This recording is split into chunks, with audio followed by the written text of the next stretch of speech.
अगला प्रश्न हम लेते हैं। आप सभी देखने वालों को चक मेंटर यूट्यूब चैनल पे एक बार फिर से स्वागत है। तो बीपीएससी TRE2 सक्षमता परीक्षा 2023 एवं CTET और भी इसके अलावा जितने भी शिक्षक से संबंधित एग्ज़ाम्स होते हैं उन सभी को देखते हुए ये सामान्य ज्ञान का जो है कुछ प्रश्न आपके सामने लेके आया हूँ। आपसे रिक्वेस्ट है कि आप इसको ध्यानपूर्वक देखें और पसंद आए तो इसे लाइक शेयर एंड सब्सक्राइब ज़रूर करें। और आइए अब शुरू करते हैं प्रश्न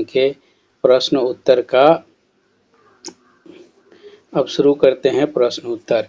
तो सबसे पहला प्रश्न लेते हैं। भारत के टाटा समूह किस देश के समकक्ष के बीच एक संयुक्त उद्यम है? किससे?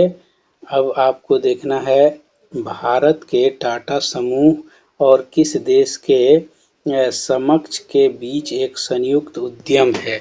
किसके समक्ष एक संयुक्त उद्यम है? USA, Israel, France, Japan.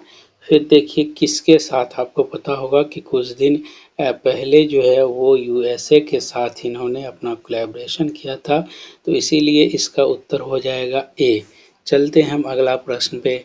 अगला प्रश्न है अजंता के चित्र किसकी एक कहानियों को विचरित करते हैं? रामायण की कहानी को। अजंता के चित्र किसकी कहानियों को चित्रित करती है? रामायण की कहानी, महाभारत की कहानी, जातक की कहानी या पंचतंत्र की कहानी। पंचतंत्र की कहानी। तो इसका उत्तर हो जाएगा सी यानी जातक की कहानी। किसका कहानी? जातक की कहानी। अगला प्रश्न देखिए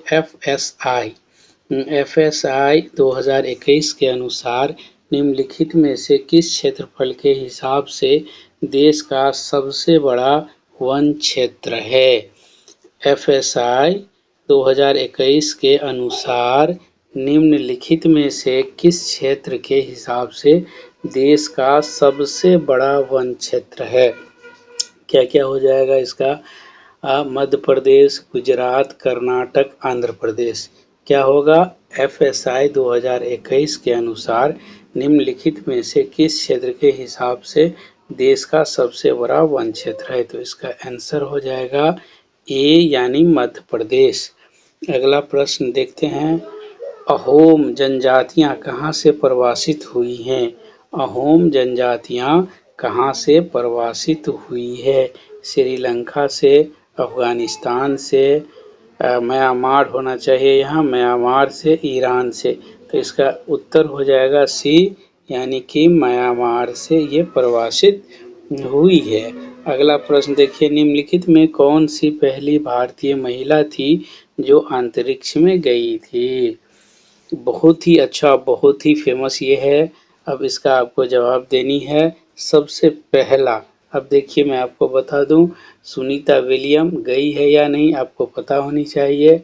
और सिरिसा बंदला, फिर जो है कोनेरू हम्पी, कल्पना चावला।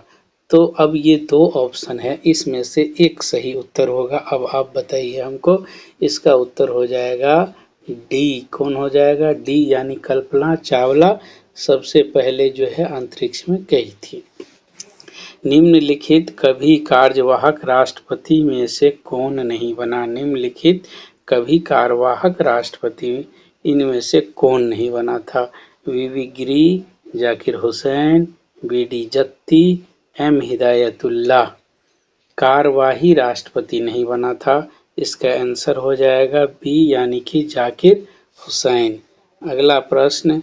निम्नलिखित में से किस महिला को स्वतंत्रता आंदोलन की ग्रैंड ओल्ड लेडी कहते हैं? ग्रैंड ओल्ड लेडी के रूप में जाना जाता है या कहा जाता है?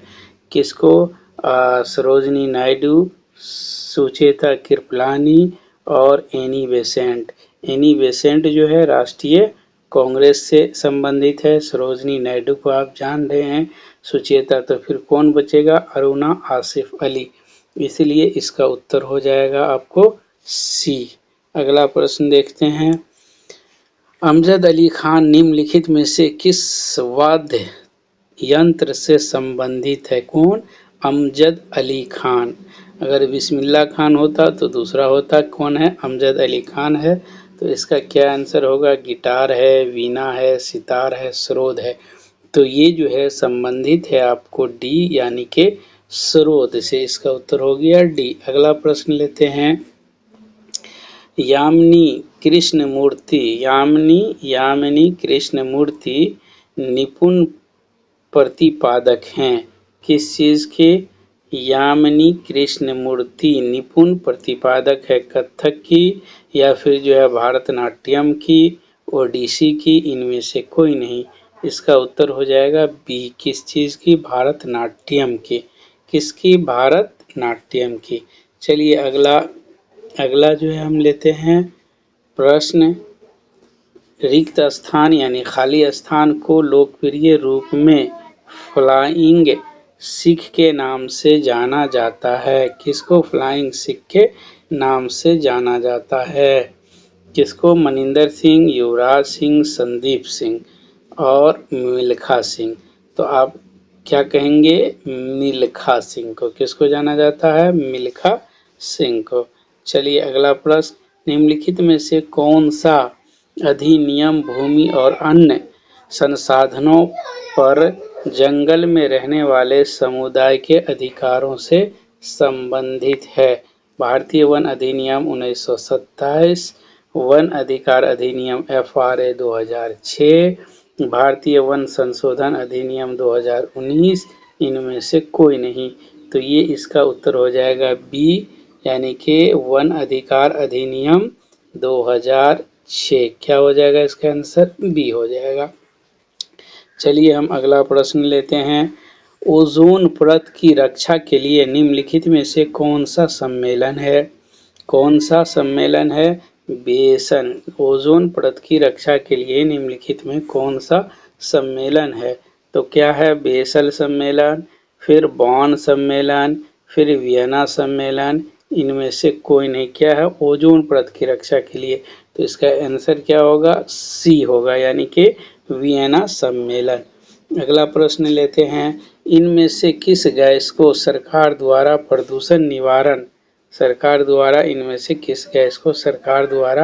प्रदूषण निवारण और नियंत्रण अधिनियम द्वारा निश्चित सीमा से अधिक जारी करने की अनुमति नहीं है?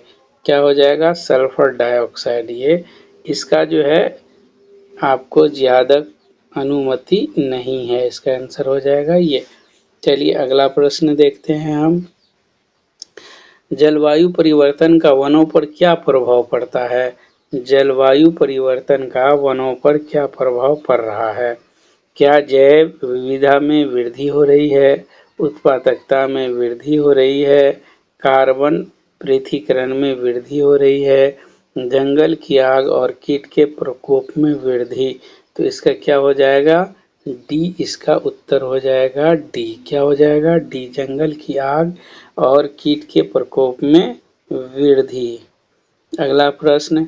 अम्लीय वर्षा स्मारक के संगमरमर को संरक्षित करती है घटना को कहा जाता है? क्या कहा जाता है इस घटना को?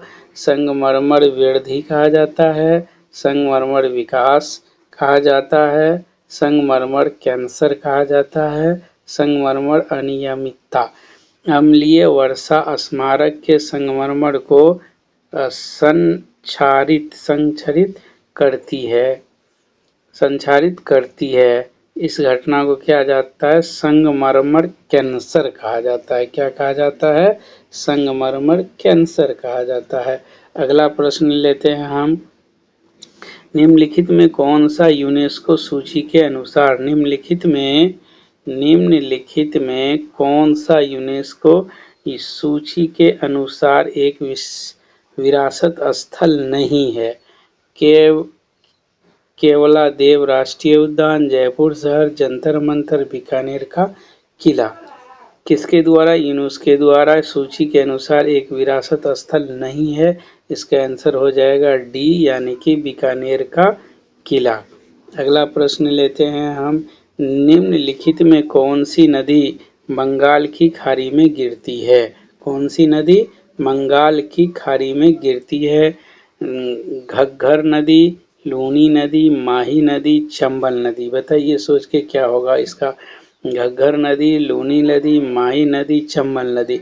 ये अब आपसे एक रिक्वेस्ट है, अगर आपको इस तरह का वीडियो चाहिए और आपको पसंद है तो आप हमें कमेंट में ज़रूर लिखिएगा और इसका आंसर हो जाएगा आपको डी। आप सब आए देखे, इसके लिए आप सभी लोगों को बहुत बहुत धन्यवाद।